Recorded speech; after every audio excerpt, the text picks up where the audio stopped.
Assalamualaikum warahmatullahi wabarakatuh. Selamat siang, Shalom.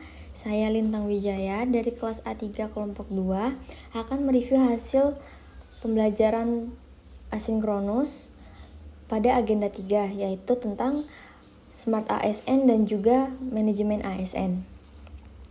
Pada hari pertama kami diberi tugas individu, yaitu mengidentifikasi dan mendeskripsikan 3 isu terkait manajemen ASN di unit kerja masing-masing. Lalu kami harus menetapkan dan menganalisis core isu terkait manajemen tersebut yang berpatokan kepada Undang-Undang 20 tahun 2023 tentang aparatur sipil negara. Dari situ kami harus mencari gagasan kreatif dan juga solusi dengan mengaitkan kepada undang-undang tersebut. Dalam hal ini saya mengambil 3 poin. Yang pertama, isu tentang kehadiran ASN di kantor yang tidak sesuai dengan jam kerja yang telah ditetapkan. Isu yang kedua, ASN tidak paham dengan tugas dan fungsi sesuai bidangnya masing-masing. Dan yang terakhir adalah minimnya pengetahuan ASN terkait pengaturan tentang kenaikan pangkat atau jabatan, sehingga masih didapati banyak pegawai yang kenaikan pangkat dan jabatannya itu terlambat. Lalu tugas yang kedua yaitu tugas kelompok. Kami diharuskan untuk membuat video bermain peran kebiasaan buruk dan kebiasaan baik atau bad practice dan juga best practice manajemen ASN. Dan video ini diupload ke YouTube dengan durasi minimal 3-5 menit.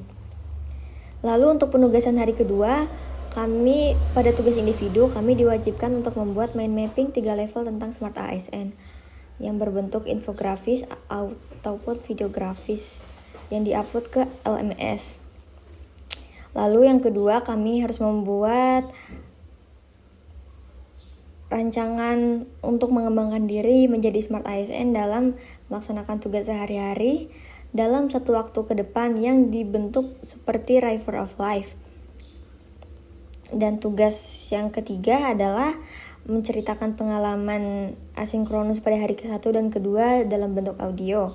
Lalu untuk tugas kelompoknya, saya kedapatan untuk membuat media kampanye pilar literasi digital yaitu Aman dan Cakap dalam bentuk infografis dan videografis.